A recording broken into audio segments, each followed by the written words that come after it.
69. Laboratório Plínio Bacelar, 80 anos. Compromisso com a qualidade. Começa agora o Folha no Ar, primeira edição.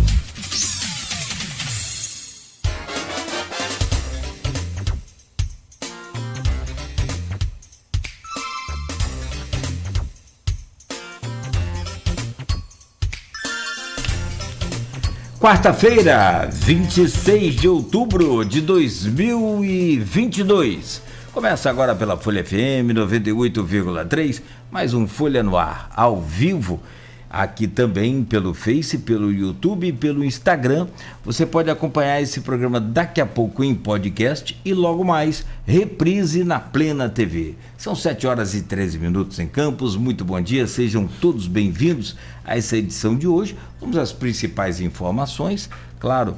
Na dinâmica do programa, a gente sempre traz aqui as manchetes. Primeiro, hoje tem jornal Folha da Manhã circulando nas bancas, mas por conta da agenda aí do nosso convidado, a gente vai inverter essa dinâmica. Daqui a pouco eu vou trazer todas as manchetes do jornal Folha da Manhã, né? E a gente já vai partir logo, então, nesse momento, né, para a entrevista com o nosso convidado. Só confirmar aqui que o Instituto Nacional de Meteorologia, nessa primavera, é o período mais complicado para fazer previsão do tempo, mas traz para Campos aí condições nubladas a parcialmente nubladas no decorrer do período. A máxima é de 27, mínima de 19, agora faz 22 graus aqui no centro.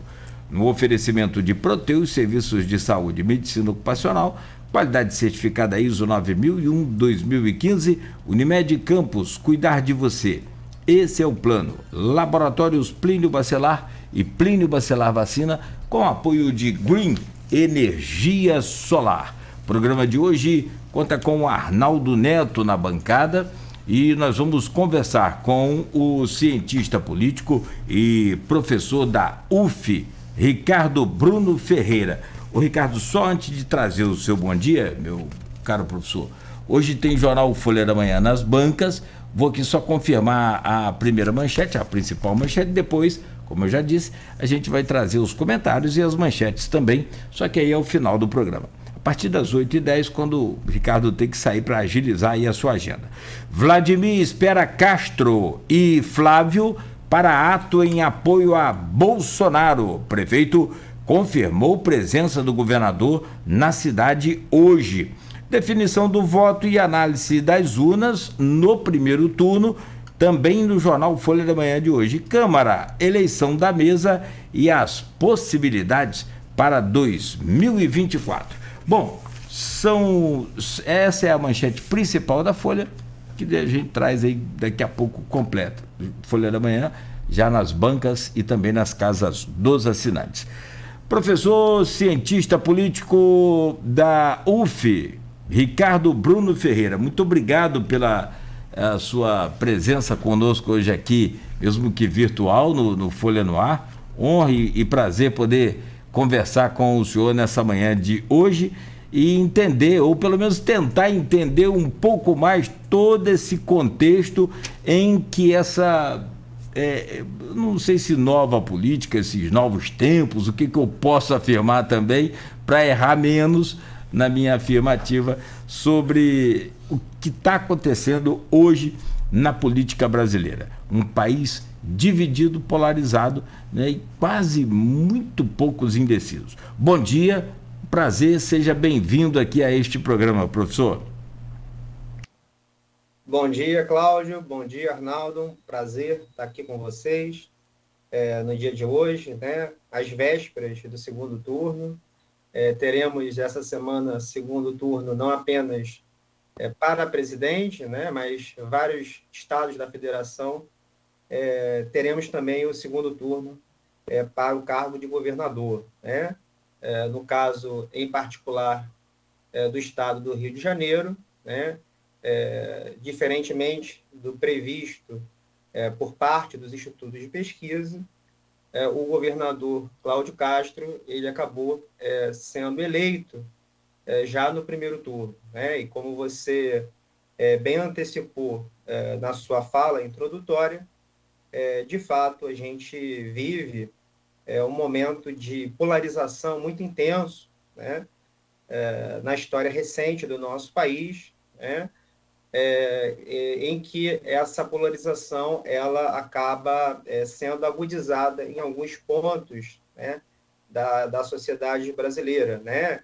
Em alguns estados a gente vê essa tendência cada vez mais acentuada para a questão da polarização, né? Então você tem muita assertividade quando você coloca essa questão. Perfeito. Bom, vamos falar sobre isso, vamos debulhar um pouco aí sobre esse assunto. Deixa eu trazer o bom dia do nosso Arnaldo Neto, titular também desta bancada. Arnaldo Neto, bom dia, seja bem-vindo aí nesta manhã de quarta-feira. Bom dia, Nogueira, bom dia, professor Ricardo, desde já agradeço pela participação aqui com a gente. Bom dia, sobretudo a você, ouvinte da Folha FM. Nogueira, quando você falava aí sobre a previsão do tempo, a dificuldade para os institutos de meteorologia em relação à primavera, eu lembrei, o Bolsonaro foi a primavera, então, dos institutos de pesquisa, né? A dificuldade que todos tiveram de captar a intenção de voto do presidente, né? Todos os institutos praticamente acertaram a intenção de voto do presidente Lula, que quase liquida a fatura no primeiro turno, faltou ali cerca de 1,5% dos votos para liquidar no primeiro turno, mas todos eles subestimaram a votação, né, a votação do presidente Bolsonaro, que chegou ali a 43% das intenções dos votos, enquanto os institutos, a maior parte deles dava abaixo de 40% a projeção dos votos do Bolsonaro. Professor, vamos falar então primeiro sobre pesquisas, pegando esse gancho aí em relação ao que essa analogia, essa brincadeira aí para a gente começar a nossa conversa. Realmente, esse erro dos institutos de pesquisa que não tem a intenção de cravar resultados, de apontar tendências. As tendências todos eles acertaram. O primeiro foi o Lula, o segundo o Bolsonaro, que estão aí disputando o segundo turno. Mas esse erro em relação aos votos do presidente Bolsonaro, o que você acredita que possa ter motivado esse movimento em todas as pesquisas? Tem um método aí? O eleitor do Bolsonaro esconde o voto, ele não revela voto? E como que isso dá base para esse discurso contra as pesquisas numa eleição de segundo turno longo, 28 dias? Ótima sua pergunta, Arnaldo. É uma questão que, de certa forma, mobilizou, né, a atenção da opinião pública, em especial a partir do momento em que os dados, né, começaram a ser divulgados, né, pelo TSE, já do dia da eleição, já sinalizando justamente para essa distância entre o que vinha sendo apresentado pelos principais institutos de pesquisa no nosso país, com aquilo que foi quantificado, né, pelos dados computados pelo TSE. Eu tomo um pouco de cuidado, pelo menos na minha apreciação, quando eu utilizo o termo erro, né, para tratar dessas pesquisas que foram ali colocadas, né, porque a pesquisa, ela busca espelhar, né, uma tendência daquele momento, né? Uma pesquisa, ela se vale de uma série de metodologias, né? Ela leva em consideração também uma amostra, né, que deve tomar como parâmetro um espaço relativamente amplo no território. Então, fazer pesquisa é, de fato, uma coisa muito difícil, né? E a gente tem, né, uma série de estudos de pesquisa que são muito sérios e que eles apontavam, naquele momento ali, né, a tendência de possibilidade de fatura, né, por parte, né, do ex-presidente Lula no primeiro turno, né? Então, essa tendência, de alguma forma, se manteve dentro da margem de erro, como você próprio colocou ao longo da sua fala, né? Ficou faltando aproximadamente 1,5%, né, para que a decisão fosse ali concluída, mas no que se refere ao ex-presidente Jair Bolsonaro, a gente percebe, de fato, que houve uma tendência de crescimento, né? Sobretudo no dia do pleito eleitoral, né? Então, isso pode ser atribuído a uma série de fatores, tá? Como a alta abstenção que a gente teve, né, nesse primeiro turno, né? Se você for olhar direitinho, né, os dados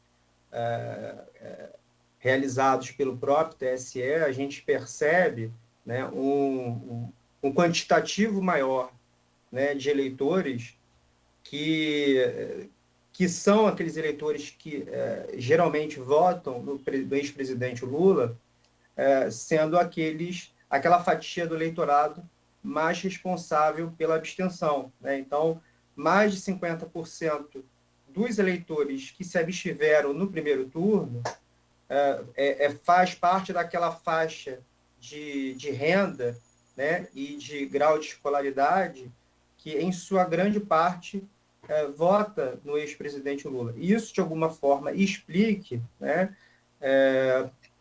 esse quantitativo que foi lá colocado, né?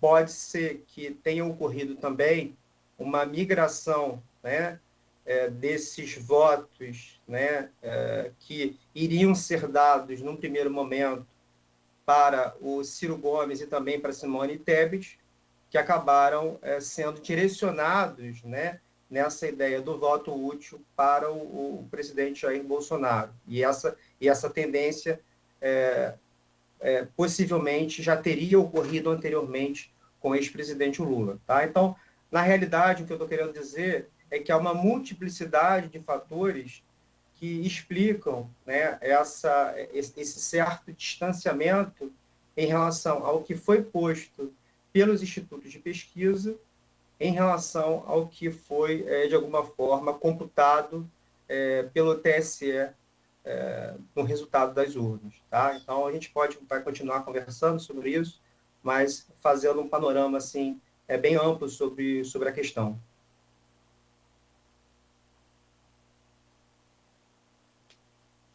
Professor, e quando a gente fala em relação ao resultado de primeiro para o segundo turno, a gente tem aí, ao longo da história, uma tendência de que o primeiro colocado vença no segundo turno. Se a gente pegar, olhando os resultados anteriores das eleições presidenciais, foi basicamente o que aconteceu. Embora nas eleições anteriores também a distância do primeiro para o segundo colocado, ela também era maior do que o que apontou a eleição desse primeiro turno presidencial.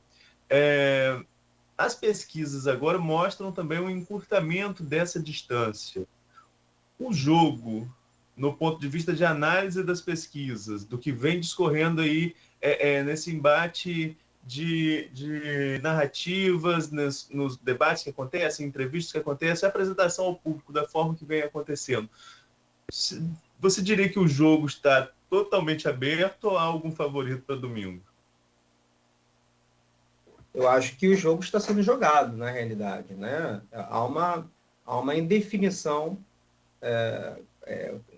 com quem vai ser, de fato, o real vencedor, né, no dia 30 de outubro. Né? Não dá para cravar aqui se o vencedor será, de fato, o ex-presidente Lula, ainda que ele tenha, sim, algum favoritismo. Né? Foi aberto uma distância no primeiro turno de cerca de 5%. Isso não é pouca coisa, né? E é difícil a campanha adversária, a despeito de todos os esforços que foram realizados nesse segundo turno, e como foi muito bem observado por você, diferentemente dos anos anteriores, a gente teve um segundo turno muito longo, né? E é uma campanha que ela saiu, de alguma forma, desse modelo convencional, tradicional, né? Ela é muito utilizada, né, e difundida a partir das redes sociais, né? Então, é uma campanha que ela está em curso, né, e que ela, de alguma maneira, ainda que a gente esteja muito próximo do pleito eleitoral, ela ainda não se encerrou completamente. Há uma série de fatos novos que surgem todos os dias, né? Nós somos bombardeados por uma série de informações, né? De situações novas que, porventura, aparecem, né?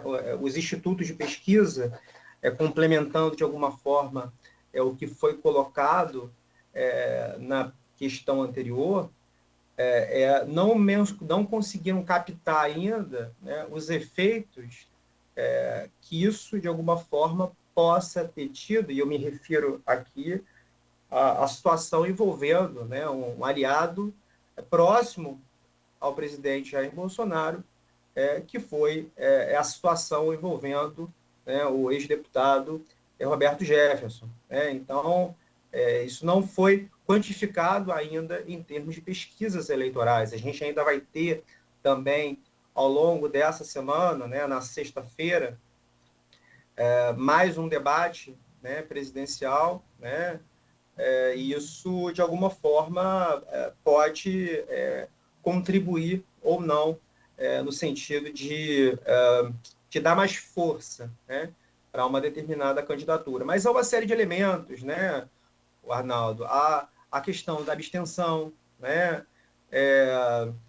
Há, por exemplo, algumas tentativas que vêm sendo implementadas a nível nacional e também a nível local, por exemplo, de garantir o acesso ao transporte público à população para que as pessoas possam comparecer no dia do pleito, né? Você tem uma série de sinalizações, né, que são importantes, né, para que você possa, de alguma maneira, fazer com que esse índice de abstenção ele seja reduzido, uma vez que isso é muito importante para essas candidaturas, né?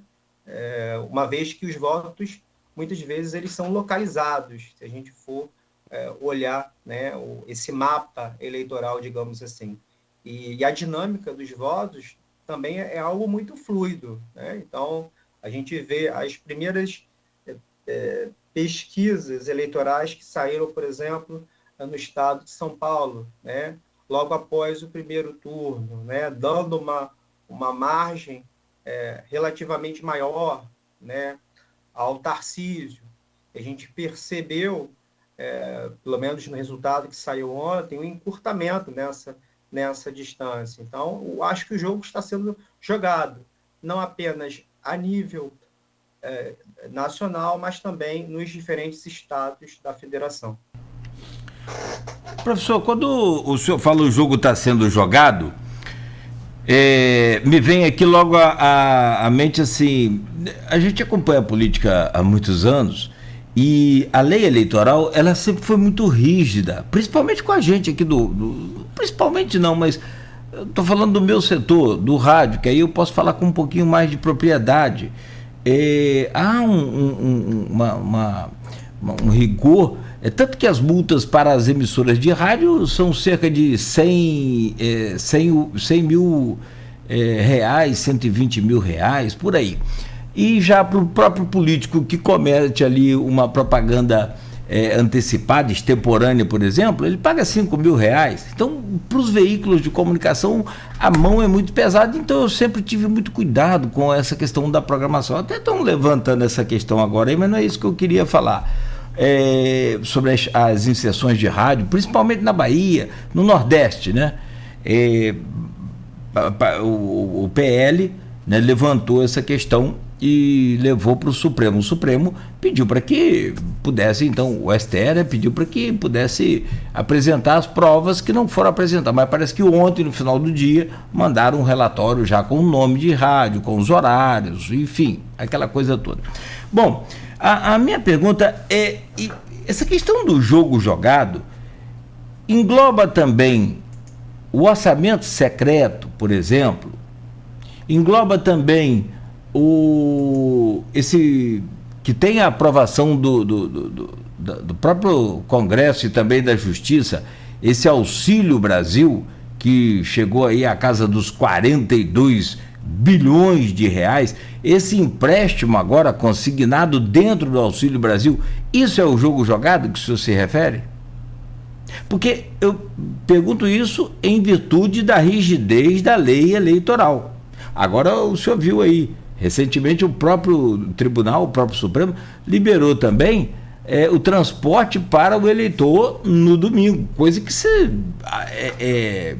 é crime eleitoral de você conseguir ver aí deputado, por exemplo, candidato eleito em eleições anteriores, perdendo o mandato por causa de transporte de eleitor. Esse é o jogo jogado que o senhor se refere? Vamos lá, Cláudio. Primeiramente, eu quero frisar, né, na minha fala, né, quando eu digo que o jogo está sendo jogado, eu quero deixar claro que trata-se de uma indefinição, né, em relação ao resultado para presidente da República, né? Há um favoritismo, né, que não é algo que a gente possa desconsiderar, né? Então, os principais institutos de pesquisa, né, há uma série de institutos de pesquisa, né, eles, sobretudo esses mais renomados, eles apontam, né, esse favoritismo em relação ao ex-presidente Lula, tá? E se a gente for olhar de forma mais minuciosa, inclusive, os próprios dados do IPEC, né, que saiu ontem, há uma migração maior de votos quando a gente leva em consideração a presidenciável Simone Tebet, né? Então, a migração de votos, de alguma maneira, acabou coincidindo no caso da Simone Tebet, e o mesmo não ocorre quando a gente trata, né, do Ciro Gomes, né, em que essa margem é muito menor, né? O candidato, né, e atual presidente Jair Bolsonaro, ele corre, na realidade, contra o tempo, né? Em uma campanha que é feita não apenas na mídia tradicional, né, mas também é alavancada por meio das mídias sociais. E no caso, em especial, das mídias sociais, há um protagonismo maior na candidatura do Jair Bolsonaro, né? Seja pela possibilidade, né, que o presidente tem de engajamento, né, os números gerais, né, do Bolsonaro em relação ao Lula são muito superiores, né, nas principais mídias, como o Facebook, né, o Instagram, e o próprio Telegram, né, que vem sendo muito utilizado, né, nesses últimos tempos por esses grupos alinhados à candidatura do Bolsonaro, mas há outros elementos também, como você bem sinalizou, né, que envolve alianças locais, né, que envolve, sim, né, o aumento do Auxílio Brasil, né, às vésperas das eleições, né? Então, tudo isso foi alvo, né, de disputa e de crítica, em especial por parte da oposição, que criticou, né, toda esse volume, né, de verba, né, e de utilização da máquina pública para potencializar uma candidatura que até o início do ano tinha, né, um nível de desaprovação muito alto, né? Essa tendência ela foi reduzindo progressivamente, né, até a semana do pleito eleitoral, mas ela ainda é muito alta, né? Ela ainda é muito alta, e os principais institutos de pesquisa colocam, né, uma margem de 47% a 49% de desaprovação em relação à própria figura, né, do presidente Jair Bolsonaro. Né? Então, isso é uma tendência que é difícil de ser revertida, o que não significa que seja impossível. Há uma série de situações, de elementos, de questões que vêm sendo colocadas no nosso dia a dia. Né? O uso das mídias sociais, nesse sentido, vem contribuindo bastante para tentar alavancar essa candidatura. Tá? Professor, mais cedo falávamos sobre polarização, né, um termo que está sendo usado, acho que há muito tempo em relação a essa campanha, até porque a terceira via não floresceu, se a gente vai pegar esse paralelo aí com a primavera que a gente fez desde o início do programa, né? Enfim, não despontou ninguém da terceira via. Nesse período tivemos um segundo turno, o primeiro turno com cara de segundo, os dois principais candidatos com mais de 90% dos votos válidos. Enfim, a terceira via não aconteceu. Mas polarização em eleição presidencial do Brasil, a exceção de 89, que foi a primeira, e você teve ali vários candidatos e alguns com chance de chegar ao segundo turno, desde 94, de 94 a 2014, a polarização foi PT-PSDB. Nenhum outro candidato apareceu com chance de furar essa polarização. Talvez Garotinho em 2002, naquela eleição que quase chega ali, pelo PSB, quase chega a votação de Serra no PSDB. Foi talvez o único momento ali que quase se furou essa polarização. E Marina em 2014, com a morte do Eduardo Campos, toda a comoção no entorno daquela candidatura, que chegou a liderar por um certo período nas pesquisas. Mas polarização, PT e PSDB sempre houve. Depois houve uma polarização com o Bolsonaro e o PT em 2014, que se repete agora.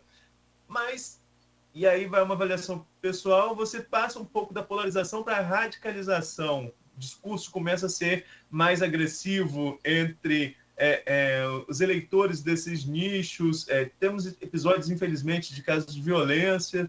Enfim, na sua opinião, independentemente de qual seja o resultado das urnas neste domingo, o país caminha para, pelo menos, abaixar um pouco, frear um pouco esse clima de rivalidade entre eleitores, ou até mesmo por ser uma eleição como parece que vai ser decidida aí com pouca diferença, a tendência é que esse clima pesado, esse clima de radicalização continue pelos próximos anos?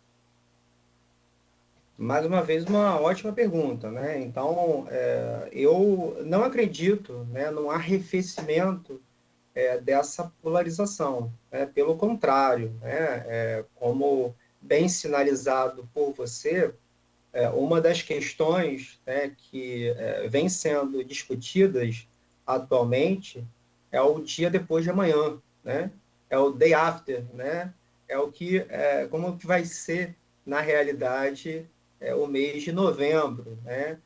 Dependendo daquilo que for resultante, né, do resultado das urnas no dia 30 de outubro desse ano. Né? Então, eu não vejo, né, uma tendência à moderação no discurso. Né?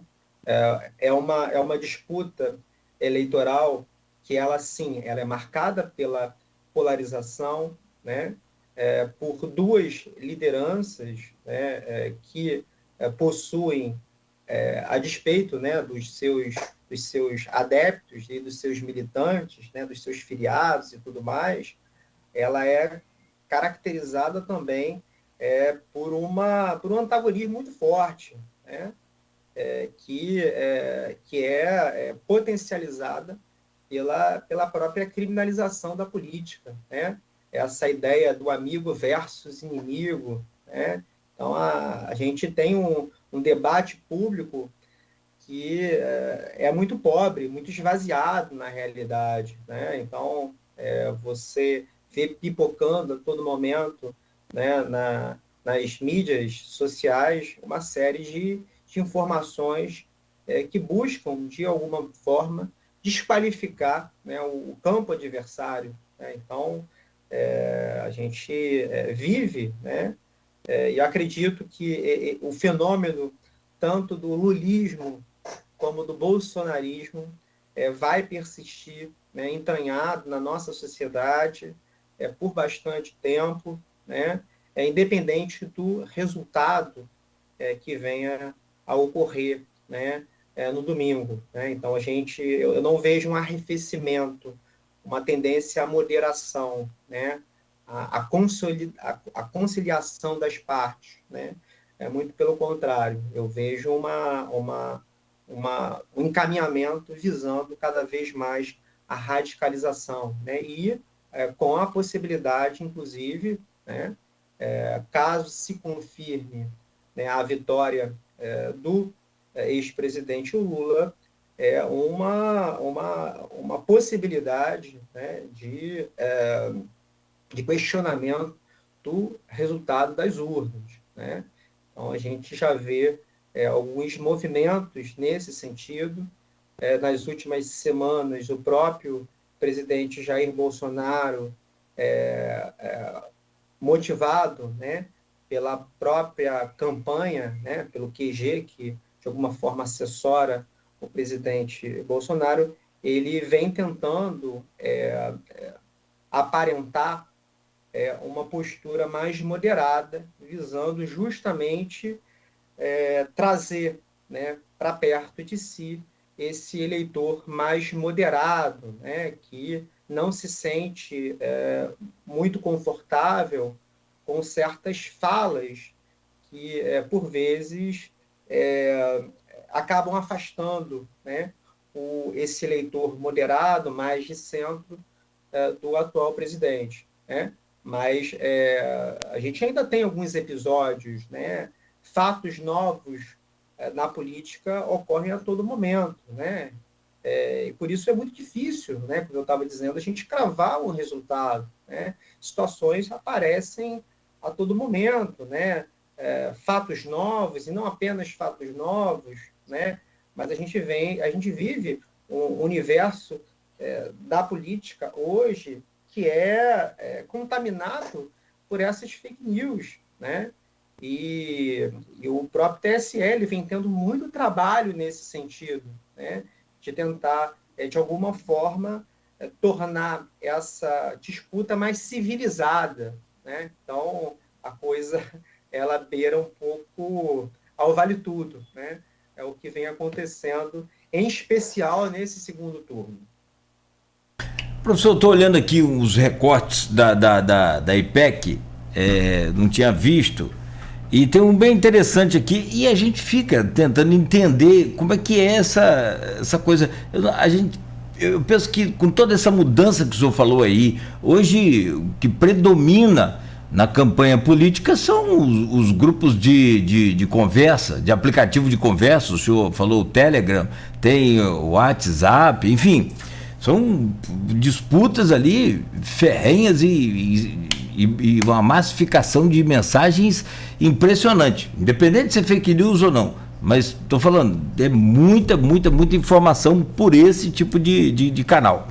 Agora, e eu não sei se os institutos, voltando a falar de pesquisa e também falando sobre exatamente esse número de pesquisa, o que eles vão precisar fazer para se adequar a essa mudança toda. Tem o tal do voto envergonhado, que a gente acompanhou aí, tem aqueles que omitem o voto da direita, principalmente, para não aparecer na pesquisa e descredibilizar os institutos, enfim. A minha pergunta é o seguinte, olha só, se num país onde o Instituto de Pesquisa IPEC trouxe aqui, benefício do governo federal, alguém do domicílio tem ou recebe e vota em quem? A pessoa tem o Auxílio Brasil, 59% votam em Lula. Tem o Auxílio Brasil, 35% votam em Bolsonaro, ou qualquer tipo de auxílio do governo federal. A minha pergunta é, a coisa aqui, nesse caso aqui, fica um dado à parte aí, só para a gente analisar. Nesse país tão polarizado, que o senhor falou que não vai acabar após as eleições, o Arnaldo falou em arrefecer, mesmo tendo essa polarização toda e uma franja muito pequena de indecisos, o senhor acredita que um debate, por exemplo, como esse de sexta-feira, pode ser decisivo, já que ninguém muda? É um fla-flu? Você tem razão, né? É muito difícil você ter uma reversão, né, do quadro eleitoral a partir, né, de um debate, né?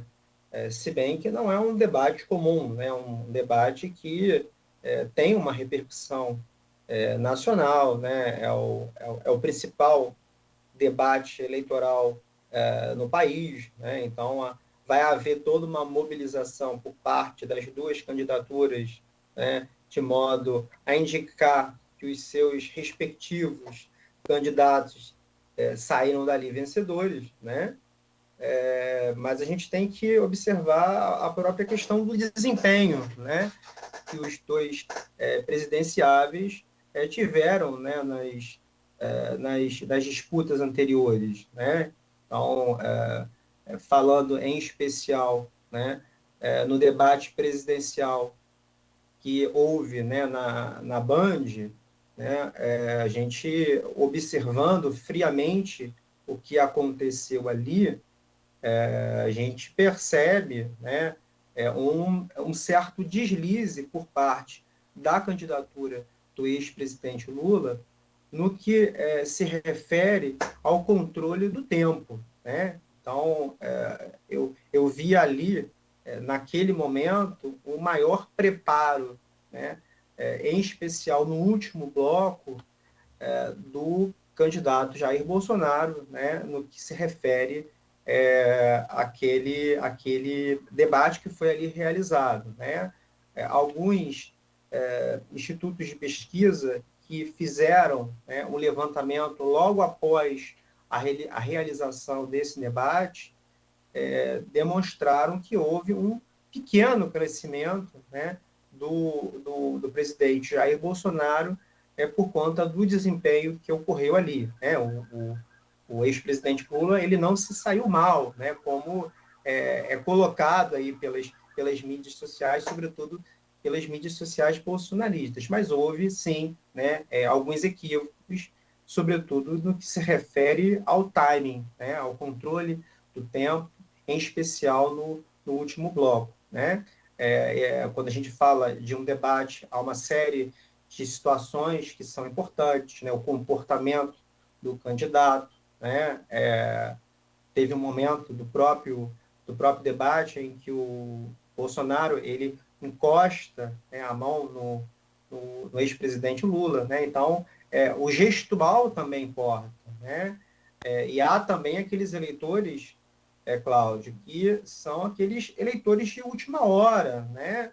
Que não são aqueles eleitores convictos, se bem que nessa eleição que nós estamos vivenciando agora, há um grau de definição muito alto, né? Por grande parte do eleitorado brasileiro, né?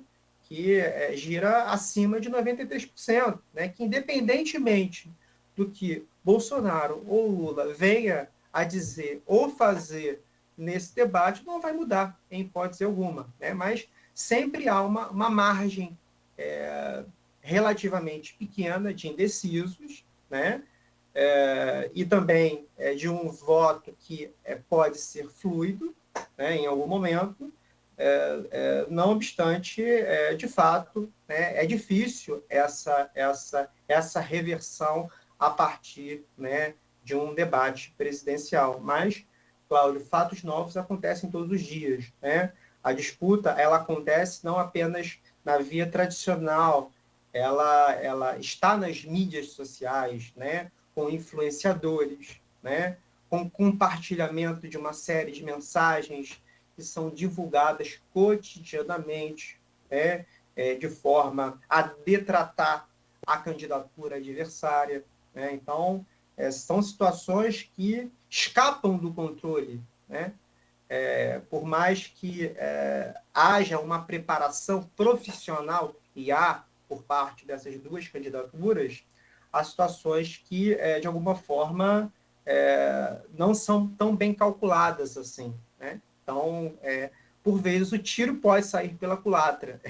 É mais ou menos nesse sentido. Agora, até pegando esse gancho em relação aos fatos novos, acho que desde 2000 Lula lidera as pesquisas de intenção de voto desde antes de ser preso, né? Quando ele foi preso, ele já liderava as pesquisas, com Bolsonaro em segundo, E aí nós tivemos uma eleição, como falamos, polarizada em 2018, com a vitória do Bolsonaro, com um fato novo, um fato atípico, que não deve se repetir, que foi o do atentado. Não é que não deve porque não é que não queira, o que eu estou dizendo é que não deve porque não faz parte do processo eleitoral um atentado a um candidato, como aconteceu com o Jair Bolsonaro em 2018. Né? Isso não deve acontecer, não faz parte do jogo.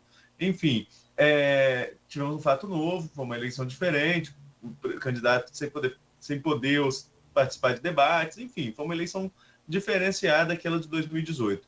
Para 2022, Lula sai da prisão, volta para o jogo e a polarização continua, agora com embates diretos entre Lula e Bolsonaro. Lula adota uma estratégia que é natural a líder de pesquisas, de não comparecer a todos os debates, ele eleger alguns dos debates para comparecer, foi no da Band, como você citou, e vai no da TV Globo na sexta-feira.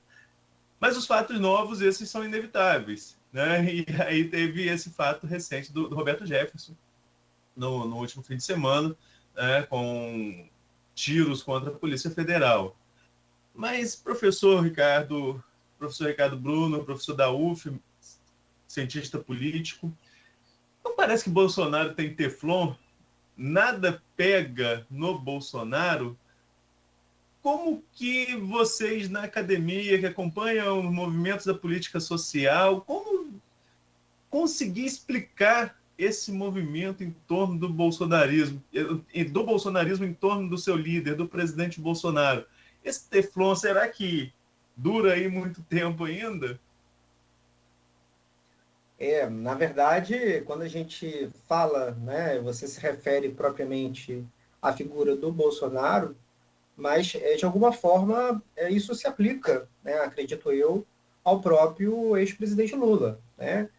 Ambos possuem um eleitorado que está muito consolidado. Né? Então, há um percentual de votos que dificilmente vai migrar para o campo adversário. Né? Então, você colocou também, em um dos momentos da sua fala, o fato, né, a estratégia utilizada, né, por aquele candidato que ocupa a dianteira, né,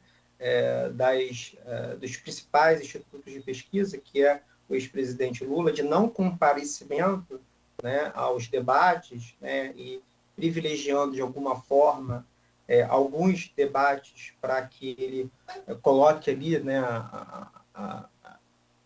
o seu projeto de governo, né, e sinalize para a população o seu diferencial em relação à candidatura adversária, mas isso, de alguma forma, aconteceu, né, também em processos eleitorais anteriores para presidente da República, e o próprio candidato, né, que está à frente no estado de São Paulo, que é o Tarcísio, ele vem adotando a mesma estratégia. Né? Então, obviamente que faz parte, né, do ponto de vista discursivo, você tentar, né, desqualificar o seu oponente que está na frente, como sendo covarde, por exemplo, né?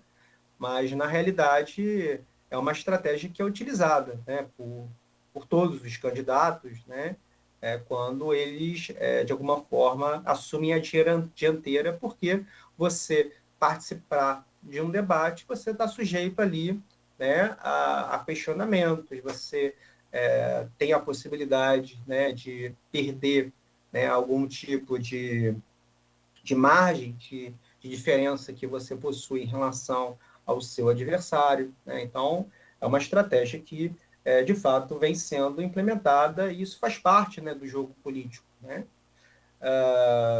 Então, eu acho que é uma questão. Né? Você levanta também um ponto que é relevante, que é justamente o fato, né, agora eu perdi o ponto. Né? Enfim, né, a gente continua conversando. Pois não, Nogueira? Não, sim, Arnaldo, pode seguir você. A gente falava desse teflon, tanto do Lula, você levantou também do Lula e do Bolsonaro. Então, esse mesmo teflon, essa dificuldade de que algo pegue, apesar de artilharias pesadas contra os candidatos, a presidente, né, como você mesmo colocou, bastante fake news em relação a um e ao outro.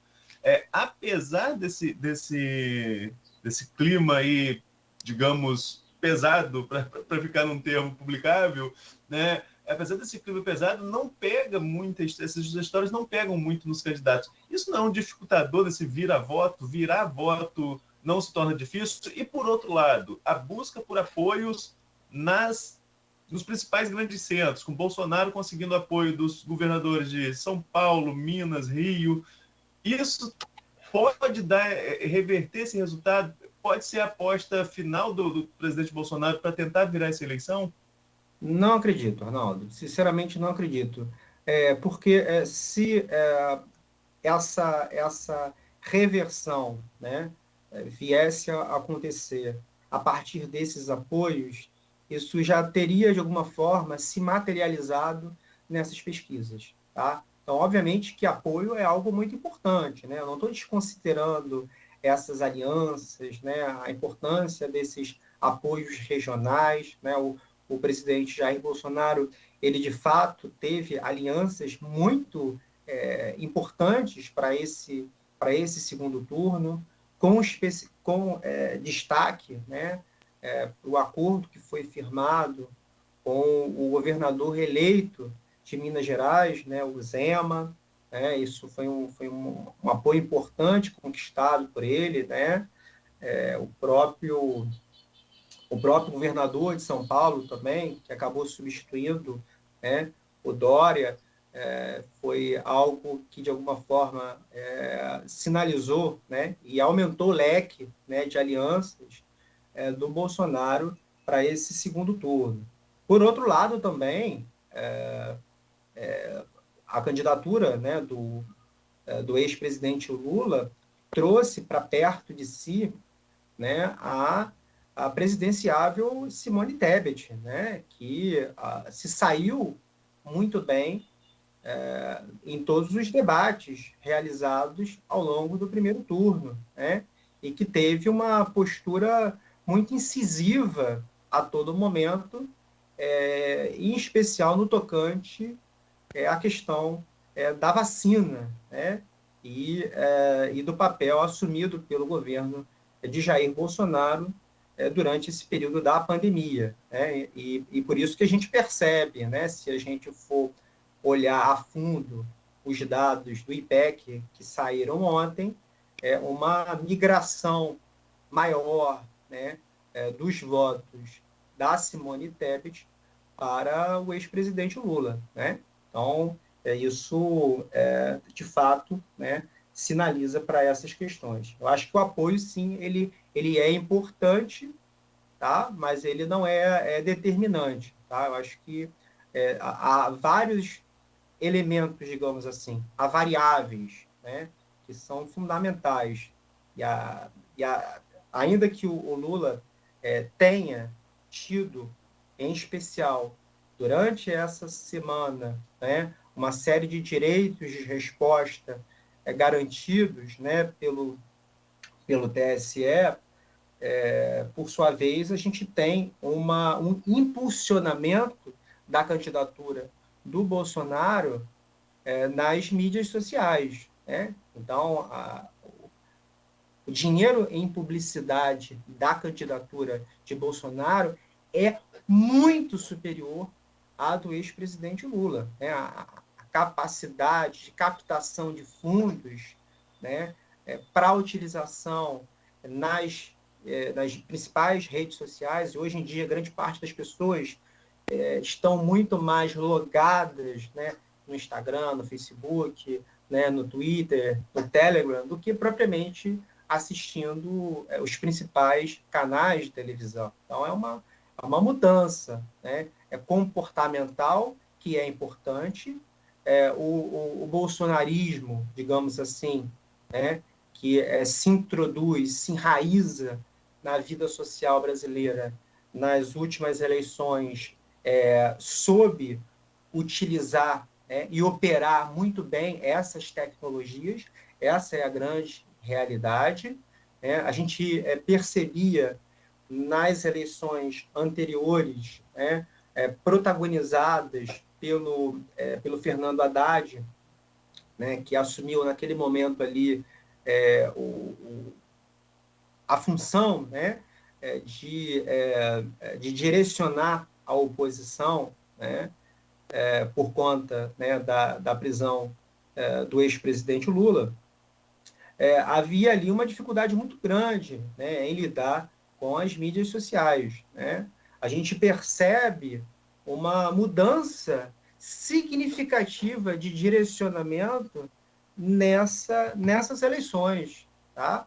Então, o PT, né, a candidatura do Lula, soube lidar muito melhor com tudo isso, né? E alavancar, de fato, a candidatura do ex-presidente Lula nas principais redes sociais. Isso vem sendo feito, né, alguns influencers, né, que vêm contribuindo significativamente nesse sentido, né, o próprio arranjo, né, e apoio informal, né, do André Janones, nesse sentido, sinaliza para esse melhor, né, isso eu não sei se o termo seria melhor ou não, né, porque virou um vale-tudo, essa é a grande realidade, né, não se combate mais desinformação com informação, né? Então, o debate se transformou em a gente combate desinformação com mais desinformação, né? Então, esse é o cenário que a gente está vivenciando agora, né? Que é um debate que é muito pobre do ponto de vista da discussão pública, né? Porque o que acontece? Aparece quais são as questões que estão sendo colocadas, né, no debate público atual, né? Fechamento de igreja, né? Banheiro unissex, né? A questão envolvendo as meninas venezuelanas, né? Enfim, há uma série de situações. Agora surgiu um fato novo, como a gente conversou brevemente, né? A questão envolvendo um aliado próximo ao presidente Jair Bolsonaro, que é o Roberto Jefferson. Enfim, há uma série de situações que são difíceis de serem controladas, né? E que, em alguma medida, tornam esse cenário muito polarizado. Agora, uma coisa é verdade, quanto mais se aproxima do dia 30, maior a probabilidade, né, de vitória, né, ou de tendência à vitória nas urnas por parte do ex-presidente Lula. Isso não é uma certeza, a gente ainda vive num momento de indefinição, mas existe essa tendência, tá?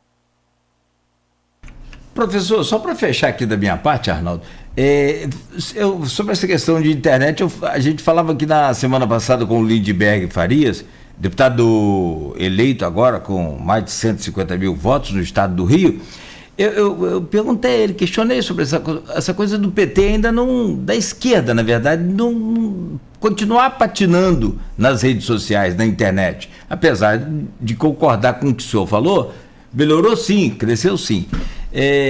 Mas ele alega que não deveria usar as redes com fakes e tal. Eu falei, não é com fake, é com inteligência, com trabalho e com poder de convencimento na conversa, não com fake.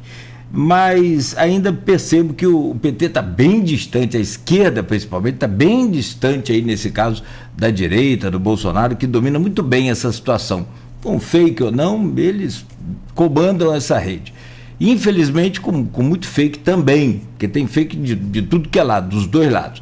A minha pergunta é, se nós temos aí uma franja quase que invisível de indecisos, como mudar o resultado desta eleição? Não estou nem me baseando em pesquisa, vamos esquecer pesquisa.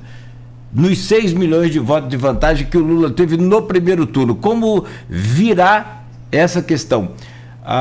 Só para confirmar, a Simone Tebet, na minha opinião, se o senhor permite, a maior contribuição que ela deu para a campanha de Bolsonaro não foi nem transferir votos, se é que é possível, mas foi dar uma ajustada ali uma repaginada na campanha. Falou que precisava de juízo e outra coisa fundamental que foi trocar o vermelho pelo branco. Da onde tirar voto para virar essa eleição? Pois é, a pergunta sua é muito pertinente, né? A gente está a poucos dias, né, do segundo turno. Respondendo diretamente a você, né, eu acho que há uma disputa, né, não sei se o termo é o mais apropriado, mas há uma disputa campal, né, que vem sendo realizada, em especial no campo religioso do nosso país. Tá?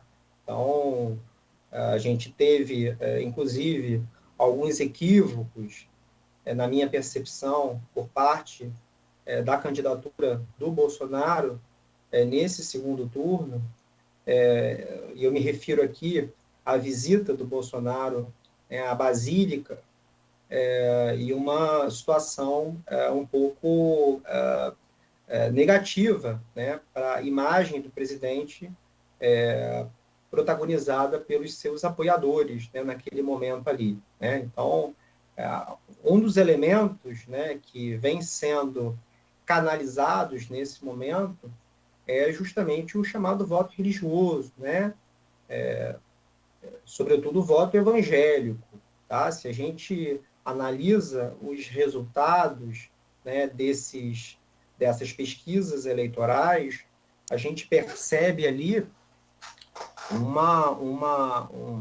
um distanciamento, né, e uma robustez da candidatura do Bolsonaro em relação ao ex-presidente Lula, no que se refere às igrejas evangélicas, né, a esse segmento neopentecostal. Né? Então, há uma campanha muito intensa que vem sendo realizada, né, a vários, né, pastores que têm uma capilaridade, né, nacional gigantesca, né, que são muito influentes nessas redes sociais, que vem tendo um papel importante nessa tentativa de reversão. Tá? Então, eu acredito que se é possível falarmos de algum tipo de reversão de votos, eu acredito que esse seria um dos principais nichos, tá? Em que a gente poderia pensar em termos de reversão. O fato como você observou, Cláudio, o ex-presidente Lula, né, ele é oriundo do segmento sindicalista, né? Então ele sempre operou a partir das mídias tradicionais. Né? O bolsonarismo, ele surge, né? Ele é potencializado por essas novas mídias. E ainda que tenha ocorrido algum tipo de profissionalização da campanha do PT, né, e do ex-presidente Lula nessas eleições, a realidade é que a campanha de Jair Bolsonaro, no que se refere às mídias, às redes sociais de uma forma geral, continua nadando de braçada nesse aspecto. Tá? Então, enfim, né, é um quadro que é complexo, ele não está definido, ainda que haja uma propensão, né, de vitória, digamos assim, para o ex-presidente Lula. Tá? Então, é um indicativo, isso não é uma coisa determinada, por assim dizer. Perfeito. Professor, são 8h11, não vamos atrapalhar a sua agenda. A gente queria falar também sobre o governo do Estado, a Assembleia, mas acho que o tempo voou, né? Tem essa coisa dessa polarização, ela é extrema, e Arnaldo lembrou muito bem, Vladimir falou ontem que também polarização é uma coisa, radicalização é outra, né? Então a coisa está meio complicada. Do próprio episódio aí do Roberto Jefferson, no domingo, eu postei lá nas redes lá uma foto da televisão, né, da imagem da TV, falando: Roberto Jefferson acaba de ser preso e tal. Rapaz, o pessoal que defende Bolsonaro não sabia nem o que falar, defendendo o Roberto Jefferson. Daí a pouco o Bolsonaro aparece e fala, ó, quem atira em polícia é bandido. E Roberto Jefferson é bandido. Aí os caras não sabem se apagam a postagem e se mantém ali, enfim. É uma radicalização que, no meu modo de ver, e eu acredito que da maioria não leva a nada, né? Não acrescenta em absolutamente nada na política brasileira. E como o senhor disse, as peças publicitárias são, não sei em quantos. Essa semana eu vi uma peça de Bolsonaro muito boa, ele falando de agricultura, que deu títulos a 400 mil proprietários de pequenas propriedades. Eu falei, nossa, no meio de tanto tiroteio até que enfim uma peça interessante, sem atacar ninguém, sem, né, agredir ou denigrir ninguém. Gostei, achei até diferente aquela peça. Você vê como é que são as coisas, né? Então aqui, fica o nosso agradecimento. Eu espero que você esteja aí de uma próxima vez com a agenda mais folgada para que a gente possa aprender um pouco mais sobre, né, essa ciência da política. Um grande abraço, professor Ricardo Bruno Ferreira. Muito obrigado pela sua entrevista aqui no Folha no Ar. Muito obrigado, Cláudio. Muito obrigado, Arnaldo. Um prazer, né? E contem sempre comigo. Neto. Agradecer ao professor Ricardo pela participação aqui com a gente. Agora a gente continua aí na análise das notícias em relação ao cenário eleitoral. Tem novas pesquisas, já saíram novas pesquisas agora pela manhã. E até o domingo tem muitas outras, até sábado, né, Nogueira? Tem muitas outras para a gente acompanhar aí, muitas novidades nesse cenário eleitoral. Vamos lá, então. Grande abraço, professor. Tudo de bom para o senhor, muito obrigado. 8h14, o professor saiu aqui, né? Então vamos lá. Neto, vamos fazer um intervalo comercial?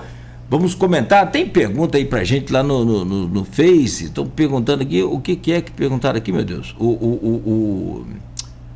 Jesus, está aqui,